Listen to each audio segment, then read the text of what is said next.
Alpha and Omega, the two halves of Periphery's new double-length concept album, Juggernaut. First, a little context. I've never really been a fan of Periphery.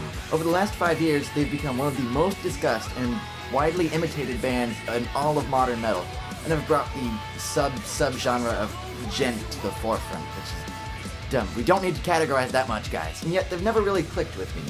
Maybe it was the overly slick production, or the sort of artificial heaviness of low-tuned guitars and diminished chords without a lot of emotional integrity to back it up, but they've just never been a band I could sink my teeth into. Until now. Okay, yes, this is still a pretty clean production, at least as far as metal goes, and they've still got a lot of those genty tropes, although they are played down pretty significantly. There's a little bit of wonkiness with the vocal mixing. It's very much the front of the sound, and it seems a little bit like it's just kind of tacked on to the instrumental tracks. This is actually really important though, because it's a narrative concept album, and you can't tell a narration unless you can hear the words. And second of all, Spencer Sotelo gives a just phenomenal vocal performance. His voice really does go up like an angel and down like a wounded ox, to quote Periphery themselves. His cleans sound great with a wide range and some cool harmonies, and then his dirties are also pretty varied, with like traditional low growls and also more high-pitched, just straight-up screams, and he sounds just great, and gives a really earnest performance throughout. The guitars are by no means overshadowed though. Misha and his two co-guitarists have got some of the best tones I've ever heard from them, and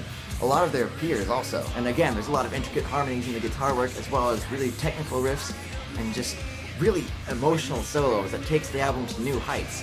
And the album is already reaching pretty high. As previously mentioned, it is a double-length narrative concept album, which is not an easy feat to pull off. They managed to find just the right mix between highly narrative with dialogue like Dream Theater Scenes from Memory, and just so vague you can't even follow it like Mastodon's Crack the Sky. If you listen to the album all the way through and pay attention to the lyrics, it's perfectly easy to follow the story.